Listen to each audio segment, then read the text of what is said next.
नमस्कार दर्शक बंधु मो चैनल को स्वागत करुच्ची। आज आम जाना श्रीजुक्त नवीन पट्टनायक बाहर मो घर योजना कच्चा घर को पक्का घर परिवर्तन प्रतिश्रुति पूरण गरीब और निम्न मध्यवित्त परिवार मान्यवर मुख्यमंत्री मो घर योजना। आसतु आम जाना योजन मिलूवा सुविधा।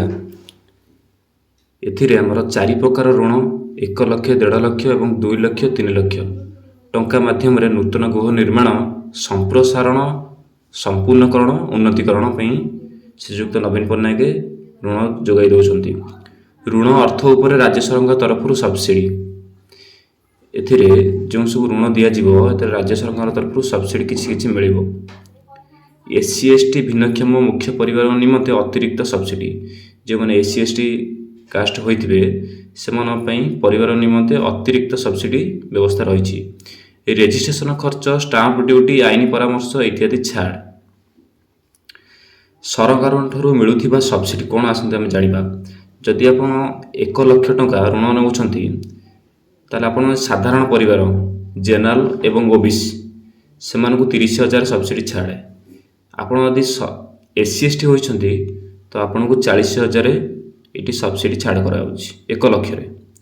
जदि आप 1.5 लाख ऋण नौकरी जदि आप साधारण परिवार वर्ग होते जेनरल ओबीसी कैटेगोरी से 45,000 छाड़ 1.5 लाख। यदि आप एससी एसटी होते तो आप 1.5 लाख 55,000 सब्सिडी छाड़।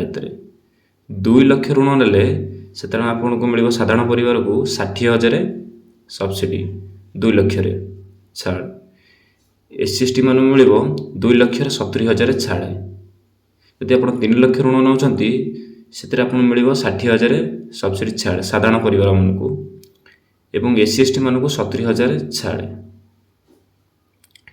क्यों माने सुविधा पाइपर आसन जाना क्यों मैंने ए सुविधा पाइपर। कच्चा घर बा गोटे बखरा छात घरे रोथबा परिवार जदि आप कच्चा घर बा गोटे बखरा छात अच्छी तो आप सुविधा पाइपर। गृह निर्माण योजन सहायता पाई न 70,000 टंका कम सहायता पाई परिवार जदि आम घर आप घर कर 70,000 टंका कम सहायता पाई तो आप सुविधा पाइपर। मासिक 25,000 टंका कम आय कर परिवार आपण परिवार रे मासिक 25,000 कम आय कर परिवार से सुविधा पाइपर। व्यक्तिगत व्यवहार पर 4 चकिया मोटर गाड़ी रखि न परिवार आपण घर फैमिली रे व्यक्तिगत व्यवहार पर 4 चकिया गाड़ी रही न परिवार को मिल सुविधा। कौन सी सरकारी उद्योग नियमित किंबा पेंशन भोगी कर्मचारी नथिबा परिवार आपण परिवार कौन सी सरकारी चाकरी करनथिबे बा पेंशन भोगी नथिबे 5 एकर जल सेचित किंबा 15 एकर अण जल सेचित जमी कम जमी थिबा परिवार आपणकर 5 एकर कम एवं अण जल सेचित जमी कम जमी थिबा परिवार ये सुविधा पाइपर। किपरि ऋण सुझिबे आसन जाना। प्रथम वर्षर ऋण सुझा पड़ो ना आपण ऋण नेला प्रथम वर्ष आपको छाड़ कर परवर्ती 10 वर्ष मध्य आपको सहज मासिक किस्ती आकार ऋण सुझा पड़ो। 10 वर्ष भितर आप आस्ते आस्ते मंथली ऋण सुझा पड़ो। आसतु आम जाना ये ऋण नेला केमिति को ईएमआई बा मासिक किस्ती हिसाब से सुझा। यार उदाहरण देवाक हेले आम मु एक फॉर्म डाउनलोड कर साइट्रु ऑफिशियल साइट्रु मो घर ऑफिशियल साइट्रु आसतु आम जाना से फॉर्मेट्रु कौन क्राइटेरिया रही ईएमआई सुझार। जदि आप 1 लाख नौकरी 1 वर्ष अवधि पर 9% सुध हार 1 लाख 9% सुध हार 1 वर्ष मध्य आपन को सुझा पड़ो 1,09,000 सुध हार। सरकार द्वारा ए सब्सिडी छाड़ कर 30,000 साधारण वर्ग एवं स्वतंत्र वर्ग 40,000 छाड़ कर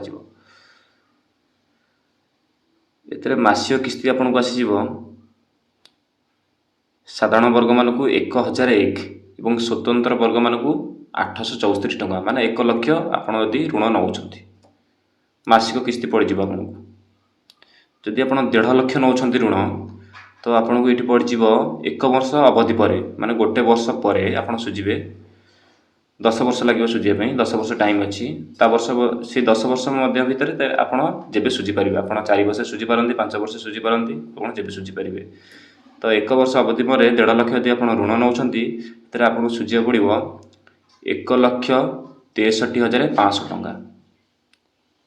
ଏଥିରେ କଟିଯିବ ଆପଣଙ୍କର ସାଧାରଣ ବର୍ଗମାନଙ୍କୁ 45,000 ଟଙ୍କା ଛାଡ଼ କରାଯିବ, ସ୍ୱତନ୍ତ୍ର ବର୍ଗମାନଙ୍କୁ 55,000 ଛାଡ଼ କରାଯିବ ଏବଂ ମାସିକ କିସ୍ତି ଆପଣଙ୍କର ରହିବ 1,501 ଟଙ୍କା ଏବଂ ସ୍ୱତନ୍ତ୍ର ବର୍ଗମାନଙ୍କ ପାଇଁ ରହିବ ମାସିକ କିସ୍ତି 1,374 ଟଙ୍କା 1.5 ଲକ୍ଷରେ।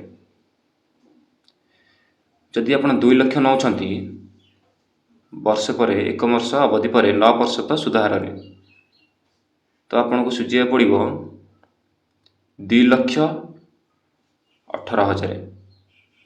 ଏଥିରେ ସାଧାରଣ ବର୍ଗକୁ 60,000 ଛାଡ଼ କରାଯିବ, ସ୍ୱତନ୍ତ୍ର ବର୍ଗମାନଙ୍କୁ 70,000 ଛାଡ଼ କରାଯିବ। ଆପଣଙ୍କ ମାସିକ କିସ୍ତି ରହିବ 2,001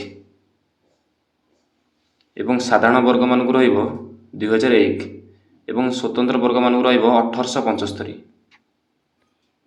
2 ଲକ୍ଷ ଋଣ ହାରରେ। ଯଦି ଆପଣ 3 ଲକ୍ଷ ନେଉଛନ୍ତି ଋଣ, ତ ଆପଣଙ୍କୁ ସୁଝିବାକୁ ପଡ଼ିବ 9% ସୁଧ ହାରରେ 1 ବର୍ଷ ପରେ। ତ ଆପଣ ସୁଝିବାକୁ ପଡ଼ିବ 3 ଲକ୍ଷରେ 3,27,000। ସାଧାରଣ ବର୍ଗମାନଙ୍କୁ 60,000 ଛାଡ଼ କରାଯିବ ଏବଂ ସ୍ୱତନ୍ତ୍ର ବର୍ଗମାନଙ୍କୁ 70,000 ଛାଡ଼ କରାଯିବ 3 ଲକ୍ଷ ଟଙ୍କାର। ଏବଂ ଆପଣଙ୍କର EMI ରହିବ, ମାସିକ କିସ୍ତି ରହିବ 3,382 ସାଧାରଣ ବର୍ଗମାନଙ୍କୁ ମାସିକ କିସ୍ତି ଏବଂ ସ୍ୱତନ୍ତ୍ର ବର୍ଗମାନଙ୍କୁ ରହିବ 3,256। ଆସନ୍ତୁ ଆମେ ଜାଣିବା କ'ଣ କ'ଣ ରହିଛି କ୍ରାଇଟେରିଆ ଗଭର୍ଣ୍ଣମେଣ୍ଟ ତରଫରୁ, ଆପଣ କେମିତି ଋଣ ନେବେ ଏବଂ ତା'ର ଡକୁମେଣ୍ଟ କ'ଣ ଦରକାର ରହୁଛି। ଆବେଦନ ନିଜ ନାମରେ ରେକର୍ଡ଼ଭୁକ୍ତ ଜମି ପଟ୍ଟା ଥିବା ଆବଶ୍ୟକ। ଆପଣଙ୍କ ନାଁରେ ଜମି ପଟ୍ଟା ଥିବା ଆବଶ୍ୟକ ଦରକାର। ରେକର୍ଡ଼ ହୋଇଥିବା ଜମି ସ୍ଥିତିବାନ ବର୍ଗରେ ଘର ବାଡ଼ି କିସମ ହୋଇଥିବା ଆବଶ୍ୟକ। ଘର ନିର୍ମାଣ କରାଯାଇଥିବା ଜମିର ଋଣ ପ୍ରତିଶତ ପର୍ଯ୍ୟାପ୍ତ ବ୍ୟାଙ୍କ ନିକଟରେ ବନ୍ଧକ ରଖାଯାଏ। ଏହି ଜମିକୁ ଆପଣ ପଟ୍ଟାକୁ ଆପଣଙ୍କର ଋଣ ନେଲା ପରେ ଆପଣଙ୍କ ବ୍ୟାଙ୍କରେ ବନ୍ଧକ ରଖାଯାଏ। ହିତାଧିକାରୀ କୌଣସି ବ୍ୟାଙ୍କ ଋଣ ଖିଲାପି ତାଲିକାରେ ନଥିବେ। ଆପଣ କୌଣସି ବ୍ୟାଙ୍କରୁ ଋଣ ଆଣିଥିବେ ଯଦି ଖିଲାପ କରିନଥିବେ, ଋଣ ପ୍ରତିଶୋଧ କରିଥିବେ, ଋଣ ଦେଇଥିବେ ମଧ୍ୟ ଠିକ୍ ଟାଇମରେ ସୁଝି ଦେଇଥିବେ, ଏହାର କ୍ରାଇଟେରିଆ ରହୁଛି। ଏହି ଯୋଜନାକୁ ଆପଣ କାର୍ଯ୍ୟକାରୀ କେମିତି କରିବେ? ଏହି ଯୋଜନାରେ ଆବେଦନ ଗ୍ରହଣ କରିବା ନିମନ୍ତେ ଏକ ନିର୍ଦ୍ଦିଷ୍ଟ ୱେବସାଇଟ୍ କରାଯାଇଛି ଋଣ ପାଇବା ପାଇଁ ଏବଂ ମୁଁ ତଳେ ଏହାର ଡିସ୍କ୍ରିପ୍ସନ୍ ଦେଇଦେବି ଏହି ସାଇଟ୍ର ଲିଙ୍କ୍। ଏହି ସାଇଟ୍ର ଲିଙ୍କ୍କୁ ଯାଇ ଆବେଦନ କରିପାରିବେ। ଆବେଦନ ଫର୍ମ ଏକକିତା ନକଲ ପରିଶିଷ୍ଟ ସଂଲଗ୍ନ କରାଯାଇଛି ଏବଂ ଯେକୌଣସି ଯୋଗ୍ୟ ବ୍ୟକ୍ତି ମୋ ସେବା କେନ୍ଦ୍ର ମାଧ୍ୟମରେ ଯାଇ ଦରଖାସ୍ତ ଦାଖଲ କରିପାରିବେ, ଋଣ ଦରଖାସ୍ତ ସ୍ଥିତି ଦେଖିପାରିବେ। ଦରଖାସ୍ତ ପ୍ରାପ୍ତି ପରେ ବ୍ଲକ କର୍ମଚାରୀ ଆବେଦନକାରୀ ଯୋଗ୍ୟତା ଏବଂ ପ୍ରଦତ୍ତ ତଥ୍ୟ ଯାଞ୍ଚ କରିଥାନ୍ତି। ତଦନ୍ତ ଫର୍ମ ନକଲ ପରିଶିଷ୍ଟ ସଂଲଗ୍ନ କରାଯାଇଛି। ତଦନ୍ତ ରିପୋର୍ଟକୁ ୱେବସାଇଟ୍ରେ ଉଲ୍ଲେଖ କରାଯାଇଛି। ଆବେଦନକାରୀମାନେ ବର୍ତ୍ତମାନ ବାସଗୃହ ପ୍ରସ୍ତାବିତ ନିର୍ମାଣ ସ୍ଥାନ ଆମ ଘର ମୋବାଇଲ ଆପ୍ ଦ୍ୱାରା ଜିଓ ଟ୍ୟାଗ୍ କରାଯାଇଛି। ବ୍ଲକ ପକ୍ଷରୁ ଆବେଦନକାରୀଙ୍କୁ ପ୍ରସ୍ତାବିତ ଗୃହର ନକ୍ସା ଏବଂ ବାୟୁ ଅଟକଳ ପ୍ରସ୍ତୁତ କରିବା ନିମନ୍ତେ ସଂଯୋଗ କରାଯାଏ। ସମ୍ପୃକ୍ତ ଗ୍ରାମର ପଞ୍ଚାୟତ ଦାୟିତ୍ୱରେ ଥିବା କନିଷ୍ଠ ଯନ୍ତ୍ରୀ କିମ୍ବା ସରକାରୀ ଯନ୍ତ୍ରୀ ଆବେଦନକାରୀଙ୍କ ଆବଶ୍ୟକ ମୁତାବକ ଗୃହର ନକ୍ସା ଏବଂ ବାୟୁ ଅଟକଳ ପ୍ରସ୍ତୁତ କରିଥାନ୍ତି। ନକ୍ସା ଏବଂ ଅଟକଳ ନକଲ ପରିଶିଷ୍ଟରେ ସଂଲଗ୍ନ କରାଯାଇଛି। ଆବେଦନକାରୀ ଇଚ୍ଛା କଲେ ଅନ୍ୟ ଯେକୌଣସି ବ୍ୟକ୍ତିବିଶେଷଙ୍କ ଦ୍ୱାରା ନକ୍ସା ବ୍ୟୟ ଅଟକଳ ପ୍ରସ୍ତୁତ କରାଯାଏ।